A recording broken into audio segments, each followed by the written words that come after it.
তিনি একমাত্র ব্যক্তি যিনি একই সাথে বাংলাদেশের প্রায় সবকটি জঙ্গি সংগঠনের নেতৃত্ব দিয়েছেন, একমাত্র জঙ্গি যিনি সেনাবাহিনীর ভেতর থেকে আবিষ্কৃত হয়েছিলেন।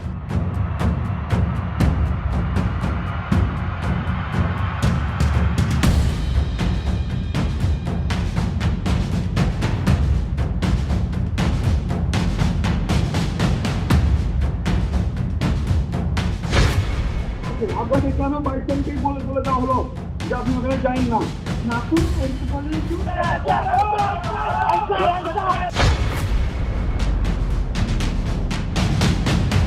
আইএসপিআর এর সংবাদ বিজ্ঞপ্তিতে জানানো হয়, সেনা কুয়ের মাধ্যমে শেখ হাসিনাকে সরিয়ে দেওয়ার একটি ব্যর্থ চেষ্টা নস্যাৎ করে দেওয়া হয়েছে।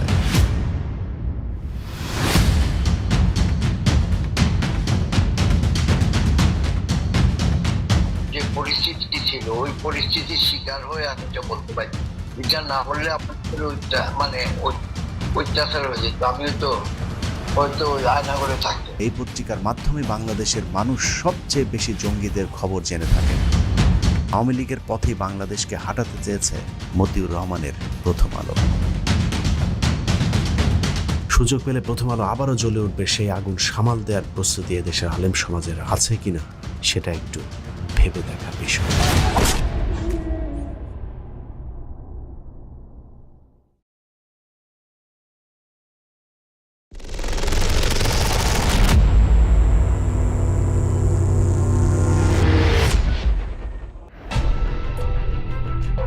অনুষ্ঠানের শুরুতে একজন ব্যক্তির কথা মনে রাখুন, তার নাম মেজর সৈয়দ মোহাম্মদ জিয়াউল হক। মেজর জিয়াউল হকের আরেকটি পরিচয় আছে, তা হলো তিনি একজন বিশাল বড় মাপের জঙ্গি। বলতে পারেন পৃথিবীতে এ পর্যন্ত যত জঙ্গির জন্ম হয়েছে তার মধ্যে সবচেয়ে বড় জঙ্গি জিয়াউল হক। কারণ তিনি একমাত্র ব্যক্তি যিনি একই সাথে বাংলাদেশের প্রায় সবকটি জঙ্গি সংগঠনের নেতৃত্ব দিয়েছেন। কখনো হিজবুত তাহরির, কখনো আনসারুল বাংলা, আবার কখনো জেএমবি, কখনো আবার আল কায়দা সহ বিভিন্ন আন্তর্জাতিক জঙ্গি সংগঠনগুলোর সাথেও নাকি তার ব্যাপক যোগাযোগ রয়েছে। বাংলাদেশে অন্য জঙ্গিদের সাথে হকের একটা পার্থক্য আছে। এখানে বেশিরভাগ কথিত জঙ্গি মাদ্রাসা থেকে বের হলেও জিয়াউল হক একমাত্র জঙ্গি যিনি সেনাবাহিনীর ভেতর থেকে আবিষ্কৃত হয়েছিলেন। সেনাবাহিনীর অফিসারদের মধ্যে যেসব জঙ্গিরা গোপনে অবস্থান করছিলেন তাদেরও নাকি নেতৃত্ব দিয়েছিলেন মেজর সৈয়দ মোহাম্মদ জিয়াউল হক।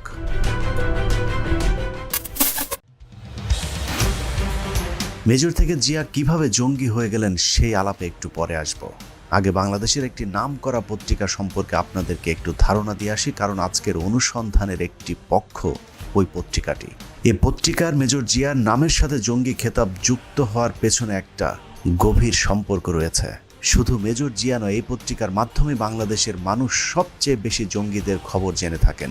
জঙ্গিরা মাঠে কার্যক্রম শুরু করবার আগেই এই পত্রিকার অফিস তা জেনে যায়, আর তারা যা জানে সেটাই আইন শৃঙ্খলা বাহিনীকে জানানো হয়। এরপর আইন শৃঙ্খলা বাহিনী ঠিক সেভাবেই কাজ করে যেভাবে এই পত্রিকাটি চায়।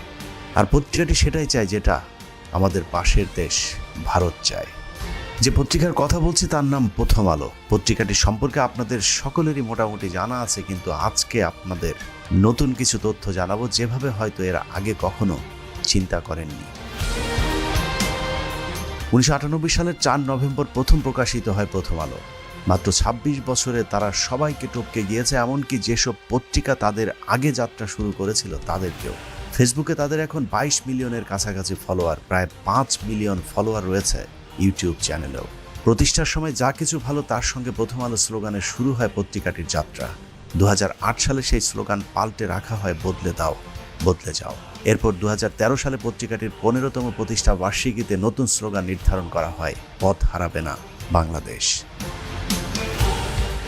এসব স্লোগানগুলো আপনাদের কাছে স্বাভাবিক মনে হলেও প্রথম আলোর প্রতিটি স্লোগানের পেছনে রয়েছে বিশেষ উদ্দেশ্য, ষড়যন্ত্র আর চক্রান্ত।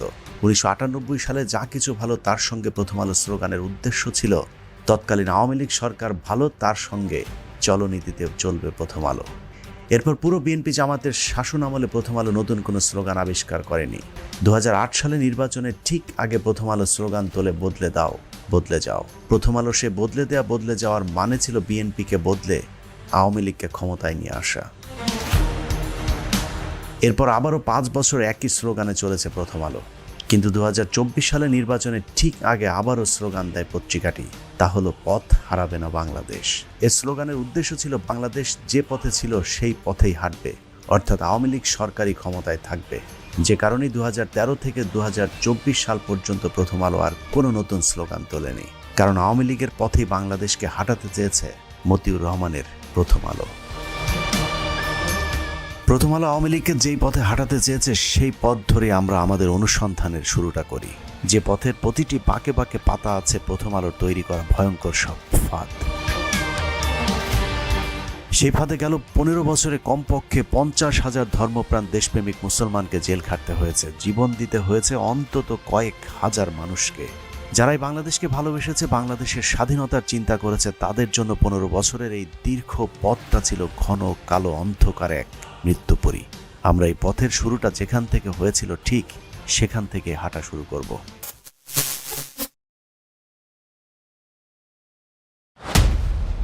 2007 সালের 17 সেপ্টেম্বর বাংলাদেশের মুসলমানদের জন্য ভয়ঙ্কর এক কালো অধ্যায়ের সূচনার দিন এটি। এদেশের মানুষ হয়তো কল্পনাও করতে পারেনি কত বড় এক ফাঁদে পা দিতে যাচ্ছে 16 কোটি মুসলিম অধ্যুষিত প্রিয় এই বাংলাদেশ।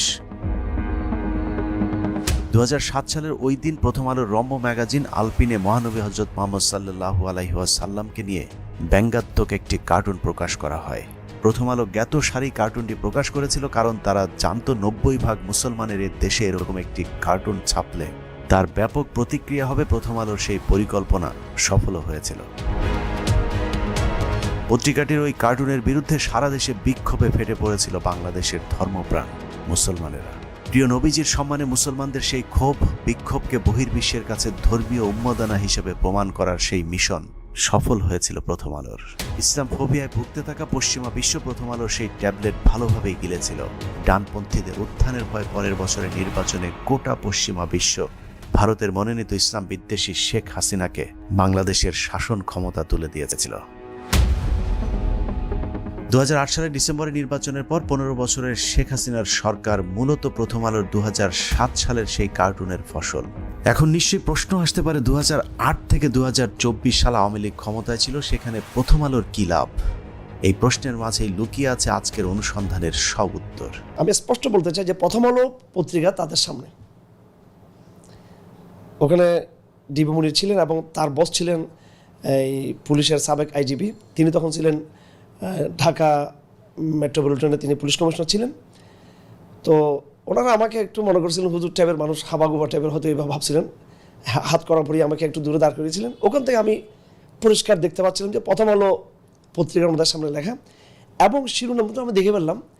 ওখানে লেখা আছে যে আমেরিকান এমবেসি ও ভারতীয় দূতাবাসে আক্রমণের পরিকল্পনায় চট্টগ্রাম থেকে এই জঙ্গিদেরকে গ্রেপ্তার, একদম হেডলাইন এটা।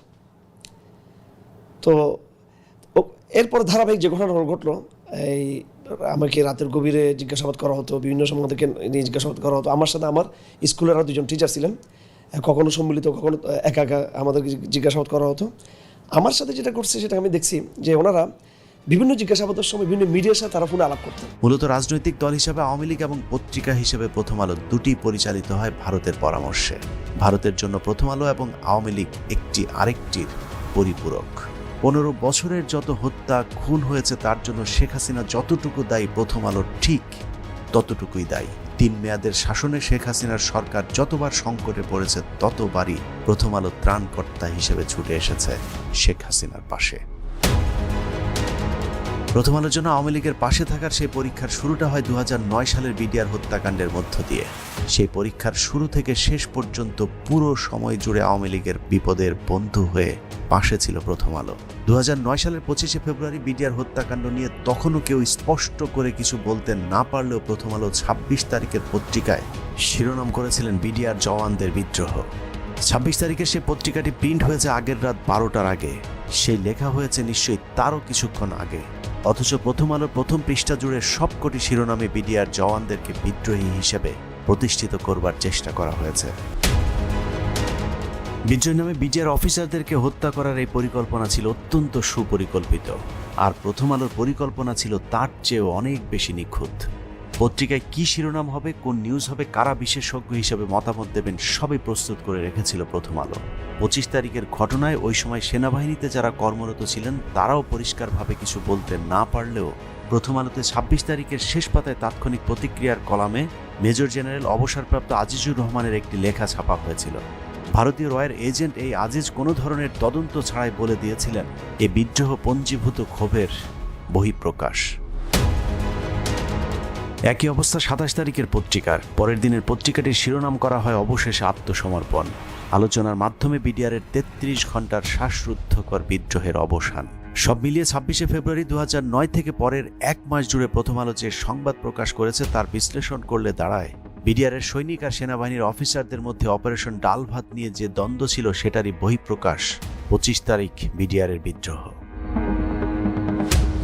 তারপর থেকে প্রতি বছর 25শে ফেব্রুয়ারি এলেই বিডিআর হত্যাকাণ্ড নিয়ে ফলো আপ নিউজ করেছে প্রথম আলো।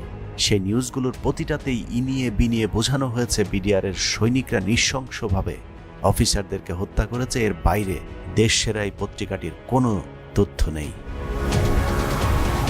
2009 থেকে 16 সাল পর্যন্ত প্রতি বছরই প্রথম আলো একই কথা বলেছে। বিডিআর হত্যাকাণ্ড নিয়ে মর্মস্পর্শী মুখরোচক আবেগঘন সংবাদের মাধ্যমে মায়া কান্না দেখালো 7 বছর ধরে বিডিআর হত্যাকাণ্ডের সাথে ভারত জড়িত থাকার খবর প্রথম আলোর সহজ সরল সাংবাদিকদের মাথায় একবারের জন্যও আসেনি। অনুসন্ধানী প্রতিবেদন না করে কৌশলে হত্যাকাণ্ডকে বিদ্রোহ হিসেবে প্রমাণিত করতে ধারাবাহিক চেষ্টা চালিয়েছে মতিউর রহমানের নেতৃত্বে প্রথম আলো। প্রথম আলো যাদেরকে নিয়ে কলাম লিখেন কিংবা প্রথম আলোতে যারা কলাম লিখেন তাদের অন্য কোনো যোগ্যতা না থাকলেও একটি যোগ্যতা থাকতেই হবে, সেটা হলো তাদেরকে ভারতপন্থী বুদ্ধিজীবী হতে হবে। হয়েছে কি ভাই, আমাদের জঙ্গি সংগঠন বা বাংলাদেশটা অস্থিতিশীল করার জন্য সকল প্রচেষ্টা সর্বসময়টা ভারতের, যেই ফর্মেই হোক। জেএমবিটা কিন্তু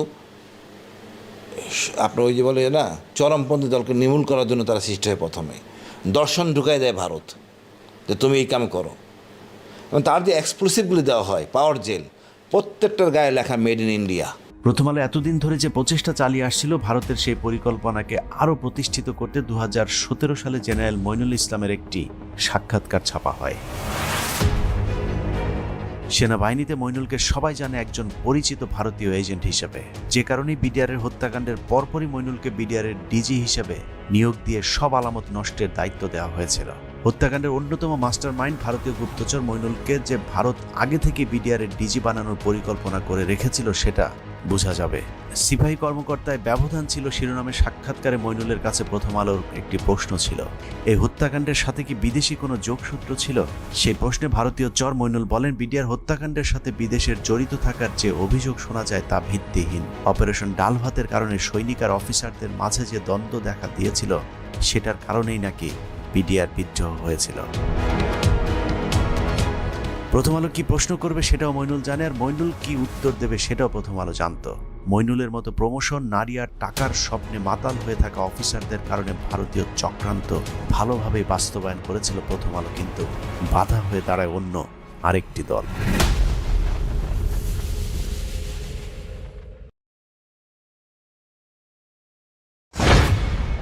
আপনাকে কেন 22 তারিখেই বলে দেওয়া হলো যে আপনি ওখানে যাইন না? না তো এরকম বলেনি তো। এটা হয়েছে ম্যাডাম। না না 26 তারিখে কি আপনাদের কাছে অনেক ভুল তথ্য আছে।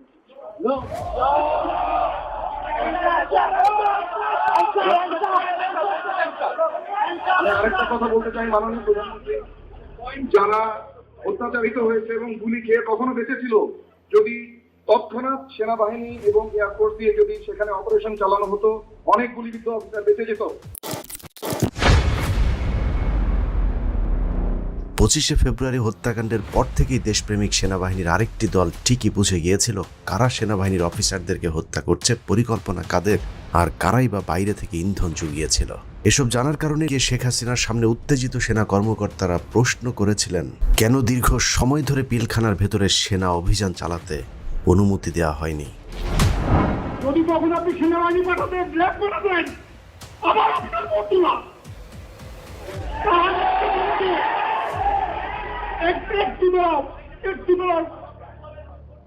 তারা দরবারভাবে ঢুকেছে আধা ঘন্টা পরে।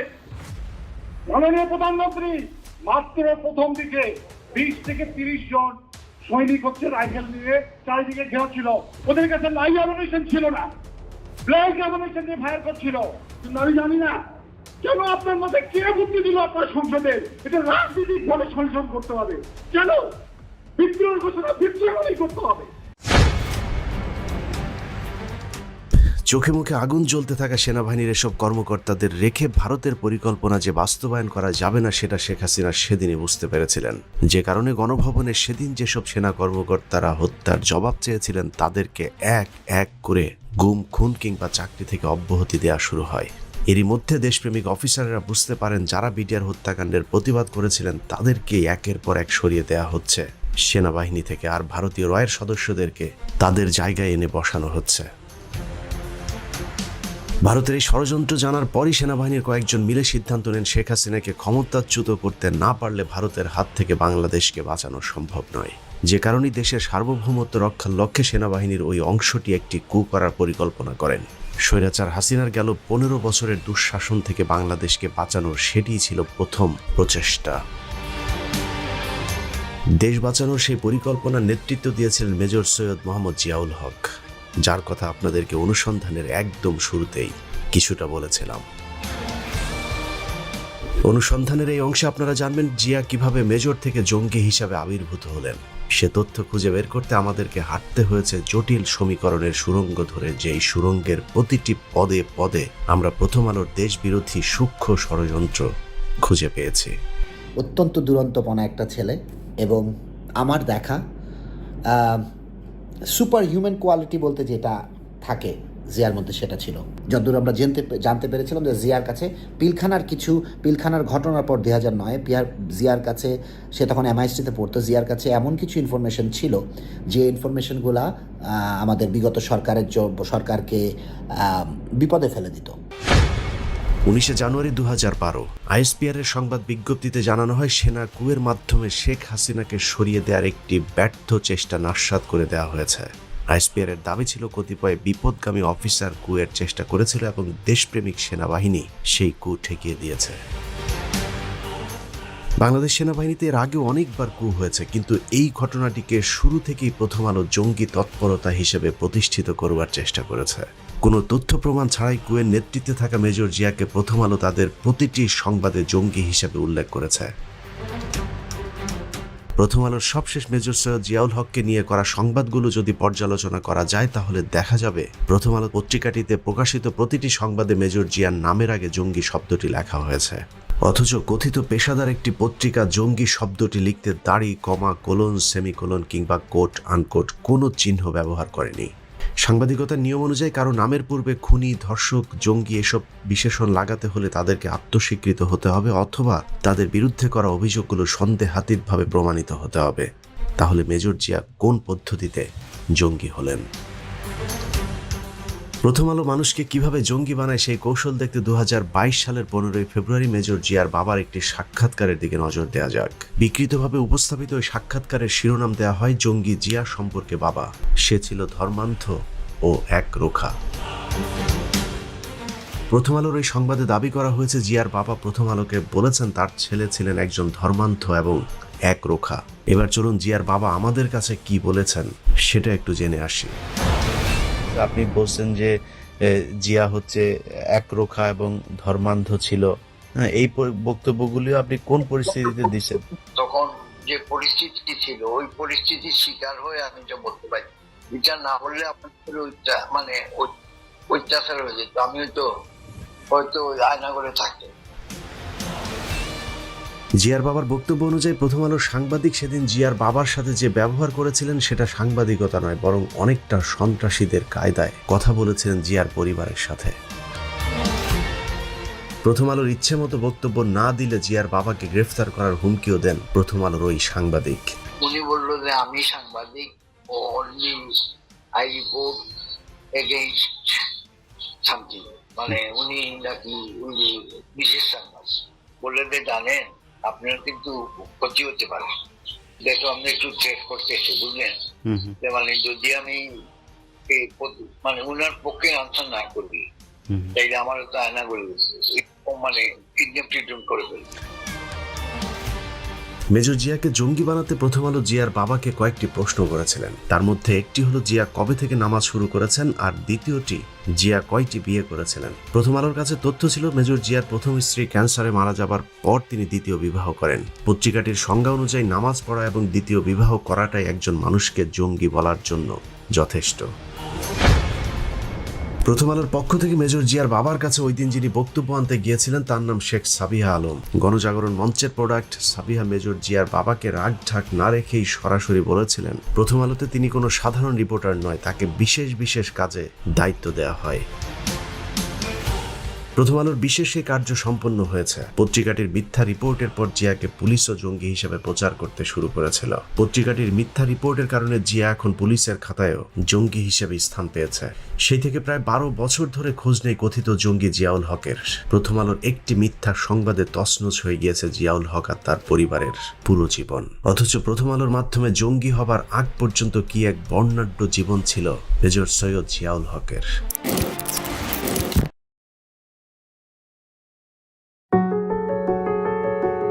মেজর জিয়ার পুরো নাম সৈয়দ মোহাম্মদ জিয়াউল হক। গ্রামের বাড়ি মৌলভীবাজার জেলার মোস্তফাপুরে। শিক্ষা জীবনের শুরু মৌলভীবাজারের ঐতিহ্যবাহী বিদ্যাপীঠ the flowers KG and high স্কুলে। এরপর পরিবারের সাথে ঢাকায় এসে উত্তরার holy child school and college থেকে এসএসসি পাশ করেন। তারপর সিলেট ক্যাডেট কলেজে ভর্তি হয়ে ফিরে যান সিলেটে। ছাত্র জীবনে জিয়া পড়তেন কম, কিন্তু এসএসসি এইচএসসিতে মেধা তালিকায় স্থান করে নিয়েছিলেন মেধাবী এই সেনা কর্মকর্তা। ছিলেন সিলেট ক্যাডেট কলেজের সেরা অ্যাথলেট। বন্ধু হিসেবেও ছাত্রদের মাঝে ছিলেন তুমুল জনপ্রিয়। মেজর জিয়া শ্রেষ্ঠ একাডেমিক পুরস্কার, ডক্টর কুদরতি খোদা গোল্ড মেডেল এবং বেস্ট ফায়ারার হিসেবেও পেয়েছিলেন পদক। বিএমএতে তিনি ছিলেন ব্যাটালিয়ন সিনিয়র আন্ডার অফিসার, যা প্রশিক্ষণরত ক্যাডেটদের মধ্যে সবচেয়ে বড় দায়িত্ব। পিটি ড্রিল ফায়ারিং সহ সব শাখায় সর্বোচ্চ নাম্বার পেয়ে বাংলাদেশ মিলিটারি একাডেমিতে তিনি হয়েছিলেন সবার মাঝে সেরা। এছাড়া বিএমএতে মেজর জিয়াউল হকের ছিল 4 মিনিট 43 সেকেন্ডে 1 মাইল দৌড় প্রতিযোগিতা শেষ করার এক দুর্দান্ত রেকর্ড, যা ওই সময় পর্যন্ত বিএমএতে কারো ছিল না।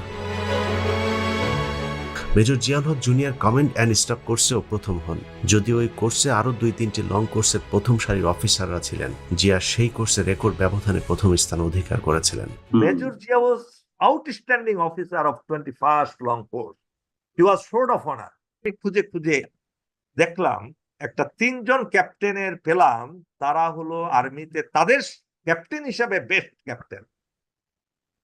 এক নম্বরে হলো ক্যাপ্টেন জিয়া। ক্যাপ্টেন জিয়া এমন এমন ইন্টেলিজেন্ট অফিসার, যে সময়ে কম্পিউটার আর্মিতে চালুও হয় নাই, সে সময় হি ওয়াজ এক্সপার্ট ইন আইটি এবং আইটি এক্সপার্ট ছিল এবং আউটস্ট্যান্ডিং ব্রিলিয়ান্ট। আইকিউ তার ছিল টপ লেভেলের আইকিউ। তো আমি জিওসি কে নাম দিলাম, স্যার আপনি সিলেক্ট করেন এখান থেকে। জিওসি 1 নম্বরটা টিক করে দিলেন, জিয়াকে আনা হলো ডিভিশন হেডকোয়ার্টারে।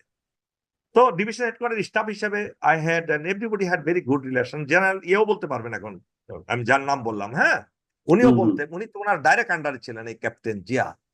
আর কাজকর্ম এত সুন্দর, এত গোছালো, যে একজন সামরিক অফিসার যেটা হওয়া উচিত। জীবনের সব ক্ষেত্রে প্রথম হওয়া সেই মেজরকে জঙ্গি হিসেবে প্রচার করতে থাকে প্রথম আলো। কোনো তথ্য প্রমাণ ছাড়া প্রথম আলো এমনিতেই একজন নিষ্পাপ মেধাবী অফিসারকে জঙ্গি বলে চালিয়ে দেবে, এটা কোনো স্বাভাবিক ঘটনা না। মূলত পিলখানা হত্যাকাণ্ডকে কেন্দ্র করে সেনাবাহিনীর ভেতরে যে চরম অস্থিরতা কাজ করছিল, তখন সরকার কু পাল্টা কুয়ের শঙ্কা করছিল। বিদ্রোহী ওই অংশটি যেন আন্তর্জাতিক সমর্থন না পায়, সে কারণেই দেশপ্রেমিক সেনাবাহিনীর ওই অংশটিকে জঙ্গি তকমা দিয়ে আন্তর্জাতিকভাবে কট্টরপন্থী ইসলামিস্ট হিসেবে প্রতিষ্ঠিত করা হয়। যত রকমের জঙ্গিবাদের অপকর্মের পরিকল্পনা কারী হিসেবে তাকে একটা কাগজে কলমে একটা চরিত্র ক্রিয়েট করেছে আমাদের গোয়েন্দা বাহিনী, এবং সব কিছুর বিরুদ্ধেই পিছনেই তাকে বলা হয় যে জিয়া এগুলো করছে। এক্সট্রিমলি সে একজন আপরাইট অফিসার, সে তার কোর্সের first sword of honour, 40/41 long কোর্সের অফিসার, পদাতিক বাহিনীর অফিসার। সে সেনাবাহিনী ম্যাটেরিয়াল, মানে সে সেনাবাহিনীর প্রধান ম্যাটেরিয়াল। সে ভবিষ্যতে যদি থাকতো তাহলে হয়তো ওই দৌড়ে থাকতো, ওয়ান অফ দি জেনারেল। ভারতের প্রযোজনায় প্রথম আলোর সফল জঙ্গি নাটকের মধ্য দিয়ে ক্যান্টনমেন্টের দেশপ্রেমিক সেনাবাহিনীর অংশটিকে নিস্তব্ধ করে দেওয়া হয়। কিন্তু প্রাথমিকভাবে বিডিআর হত্যাকাণ্ডকে ধামাচাপা দেওয়া সম্ভব হলেও পিলখানা ট্র্যাজেডি, 5 মের গণহত্যা থেকে শুরু করে আলেমদের উপর নির্যাতন সহ নানা কারণে সরকারের প্রতি জনগণের ক্ষোভ বাড়তে থাকে, যার বিস্ফোরণ হয় 2012-13 সালে সংগঠিত সিটি কর্পোরেশন সহ স্থানীয় নির্বাচনগুলোর ফলাফলে সবগুলো সিটি কর্পোরেশন নির্বাচনের পর আওয়ামী লীগ বুঝতে পারে আসন্ন জাতীয় নির্বাচনেও তাদের ভরাডুবি সুনিশ্চিত। কিন্তু আওয়ামী লীগ ক্ষমতা থেকে সরে গেলে বিডিআর হত্যাকাণ্ড সহ ভারতের সব পরিকল্পনা ফাঁস হয়ে যাবে। সে কারণেই হাসিনাকে ক্ষমতায় রাখার নতুন ষড়যন্ত্র শুরু করে ভারত, আর সেই ষড়যন্ত্রেও ভারতের পাশে এসে দাঁড়ায় মতিউর রহমানের প্রথম আলো। পুরাতন বন্ধুকে দিয়ে পুরাতন কৌশল কাজে লাগায় ভারত। 2013 সালে প্রথম আলো আবারও শুরু করে জঙ্গি খেলা। 2007 সালে সেই পুরাতন অস্ত্র আবারও নতুন করে কাজে লাগায় পত্রিকাটি। 2014 সালের জাতীয় নির্বাচনের আগের বছর 2013 সালের 11 মার্চ প্রথম আলো রস আলো ম্যাগাজিনে পবিত্র কোরআনের সূরা লোকমানের 27 নম্বর আয়াতের বিকৃত করে মহানবী সাল্লাল্লাহু আলাইহি ওয়াসাল্লামকে নিয়ে কটূক্তি করা হয়। 2007 সালের মতো আবারও ধর্মপ্রাণ মুসলমানদের একটি অংশ ক্ষোভে ফেটে পড়েন। প্রথম আলো ঠিক যেমনটি চেয়েছিল তেমনটি ঘটেছে। দাড়ি টুপি ওয়ালাদের ইসলামের প্রতি এই ভালোবাসা পশ্চিমাদের ভালো লাগেনি। তার সাথে 2013 সাল জুড়ে একের পর এক বানোয়াট জঙ্গি বিরোধী সংবাদ প্রচারে ব্যস্ত ছিল পত্রিকাটি। আপনি যদি প্রথম আলোর জঙ্গি নিয়ে সংবাদগুলো পর্যালোচনা করেন তাহলে দেখবেন প্রতিটি নির্বাচনের আগেই জঙ্গিদেরকে নিয়ে প্রথম আলোর রকমারি সব সংবাদ ছড়াতে থাকে। 2013 সালেও তার ব্যতিক্রম হয়নি। প্রথম আলোর শিরোনামগুলোতে নতুন নতুন জঙ্গি, দেশে আবারও জঙ্গি, ভয়ঙ্কর জঙ্গি কিংবা দেশে সাদা কালো জঙ্গি সহ নানান ধরনের মুখরোচকর সব সংবাদ পরিবেশন করতে থাকে। পশ্চিমারাও এসব গিলেছে, যে কারণে আওয়ামী লীগের অধীনে বিনা ভোটের একটি সরকার ক্ষমতায় আসার পরেও পশ্চিমাদের কাছে বৈধতা পেয়েছে। 2014 সালে নির্বাচনের পর 2 বছর প্রথম আলোতে আর নতুন কোনো জঙ্গি দলের খবর পাওয়া যায়নি। 2 বছর পর হলি আর্টিজেন দিয়ে প্রথম আলো ভারত আর আওয়ামী লীগের যৌথ প্রযোজনায় জঙ্গি খেলার আবারও শুরু হয়। প্রথম আলো সেই খেলাতে নিবরাজ সহ বেশ কয়েকজন নিষ্পাপ মানুষের জীবন গিয়েছে। সরকারের সফল জঙ্গি নাটকের পর 2017 থেকে 2018 সালে নির্বাচনের আগ পর্যন্ত ধারাবাহিকভাবে চলেছে প্রথম আলো নিজস্ব উৎপাদিত কথিত জঙ্গিদের উৎপাত নিয়ে মন গড়া সব সংবাদ। জঙ্গি খেলায় সরকার মাঝে মধ্যে বিরতি দিলেও প্রথম আলো সরকারকে দৌড়ের উপর রাখতে বিভিন্ন সময় সংবাদে শিরোনাম করেছে জঙ্গি দমনে আত্মতৃপ্তির সুযোগ নেই। সরকারের পক্ষ থেকে বাংলাদেশে আইএসআই জঙ্গির কোনো অস্তিত্ব নেই বলার পরেও প্রথম আলো তা মানতে নারাজ। সরকার কেন অস্বীকার করেছে তার জন্য সরকারের মন্ত্রী এমপিদের সমালোচনায় লিপ্ত ছিল প্রথম আলো।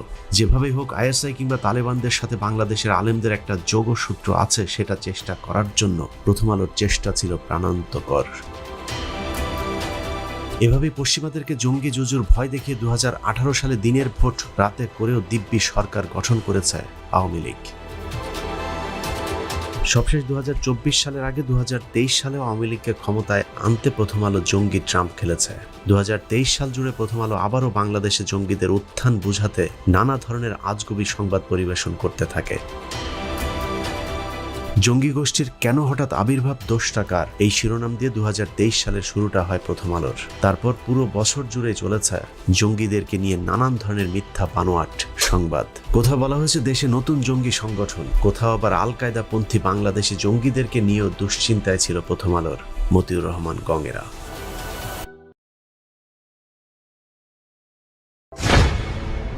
প্রথম আলোর এসব জঙ্গি আশঙ্কা আগাম সতর্কতা জারির পরেও বাস্তবে কিছুই ঘটেনি। কিছু যে ঘটবে না সেটা প্রথম আলো জানতেন, যে কারণে 2024 সালে নির্বাচনের পর এসে সেই পত্রিকাটি শিরোনাম করেছিল দেশে জঙ্গিবাদ নিয়ন্ত্রণে, আর মাথাচাড়া দিতে পারবে না।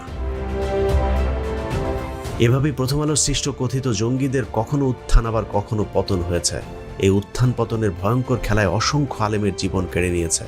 জঙ্গি আস্তানায় অভিযানের নামে 6 মাসের বাচ্চা সহ বোমায় উড়িয়ে দেওয়া হয়েছে পুরো পরিবার। কথিত জঙ্গিদের মধ্যে যাদেরকে বাঁচিয়ে রাখা হয়েছে তাদের জীবনের উপর দিয়েও বয়ে গেছে কাল বৈশাখী ঝড়।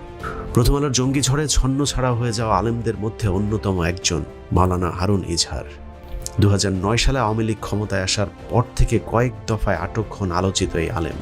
আটকের পর কখনো গুম, কখনো আটক, আবার কখনো রিমান্ডের নামে চালানো হয়েছে তার উপর অবর্ণনীয় নির্যাতন।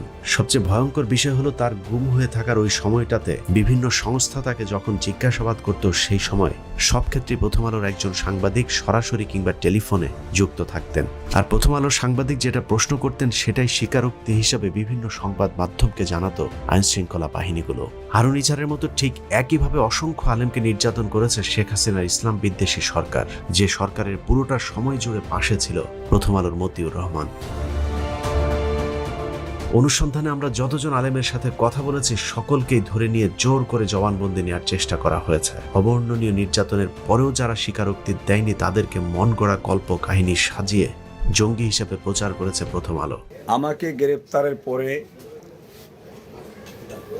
যে বিভিন্ন বিষয়ে নির্যাতন করা হয়েছে তার মধ্যে একটি গুরুত্বপূর্ণ বিষয় ছিল মেজর জিয়া। মূলত মেজর জিয়াকে এটা আমার আদৌ জানা নেই, কখনো তার সাথে আমার পরিচয় হয়নি, দেখাও হয়নি, কিন্তু প্রচার করা হলো মেজর জিয়ার সাথে আমার সম্পর্ক আছে, আমার মাধ্যমে সে জঙ্গি হয়ে গেছে। আমার মনে হয় শেখ হাসিনার রোষানলে যারাই পড়ে তাদেরকে সে কোনো না কোনোভাবে ধ্বংস করার পায়তারা করে। বিডিআর বিদ্রোহের নামে যে সকল সেনাবাহিনীর কর্মকর্তা অফিসারগণ হাসিনা বিরোধী ছিল তাদের হত্যা করা হয়। এরপরেও যারা থেকে যায় মূলত তাদের জন্যই এই জঙ্গি তকমা আঁটা হয়। গেল 15 বছরের শাসনামলে নির্যাতনের শিকার সব আলেমের গল্পটা প্রায় একই রকম। আমি আসলে ওই সময় 164 বাস্তবতা সম্পর্কে আমার এতটা জানা ছিল না। আমি পরে যখন জেলখানায় গিয়েছি তখন শুনেছি যে 164 কারণে একজনের ফাঁসি বা একজনের যাবজ্জীবন এরকম হয়ে যেতে পারে। আর বাস্তবে ওইখানে কি লিখেছে এটা আমাকে পড়ারও সুযোগ দেয় না, আমি পড়তেও পারিনি। ঠিক আছে, শুধু আমাকে আসার আগে কাউন্টার টেররিজমের এডিসি ইমরান সে শিখিয়ে দিয়েছে, বলবেন TNT কলোনি থেকে আপনাকে অ্যারেস্ট করেছে। আমি আরো 4-5 জনকে নাশকতা করার উদ্দেশ্যে একত্রিত হয়েছি। দুপুর 12টার সময় পিচডালা রাস্তার কাছে একত্রিত হয়েছে। গোপন তথ্যের সূত্র সংবাদ পেয়ে তারা আমাকে সেখানে ধরতে গিয়েছে, বাকিরা পালিয়ে গেছে, আমি ধরা পড়ে গেছি। মিথ্যা জঙ্গি সম্পৃক্ততার অভিযোগে যেসব আলেমদেরকে আটকে রাখা হয়েছিল তাদের অধিকাংশই ছাড়া পেয়েছে, অথচ আবারও ঝড় এলে তার মোকাবেলার প্রস্তুতি নেই আলেমদের। প্রথম আলো, ডেইলি স্টার সহ যেসব সংবাদ মাধ্যমে দেশের দাড়ি টুপি পড়া বিপজ্জনক করে তুলেছিল তাদের বিরুদ্ধে আলেমদের পক্ষ থেকে এখনো কোনো মামলা করা হয়নি। ডিবি, এসবি, সিআইডির পাশাপাশি কাউন্টার টেররিজম, সিটিটিসি সহ পুলিশের যেসব সংস্থার সদস্যরা আলেম নির্যাতনের সম্পৃক্ত ছিল তাদের বিরুদ্ধে এখনো আলেমদের পক্ষ থেকে চোখে পড়ার মতো কোনো তৎপরতা দেখা যাচ্ছে না। আলেমদেরকে মনে রাখতে হবে প্রথম আলো আর ইসলাম একসাথে চলতে পারে না। মতিউর বাহিনী এখন নিশ্চুপ হয়ে থাকার মানে তারা থেমে যায়নি, তারা আবারও প্রতিশোধ নেওয়ার প্রস্তুতি নিচ্ছেন। সুযোগ পেলে প্রথম আলো আবারও জ্বলে উঠবে, সেই আগুন সামাল দেওয়ার প্রস্তুতি এদেশের আলেম সমাজের আছে কিনা সেটা একটু ভেবে দেখার বিষয়। আল্লাহ হাফেজ।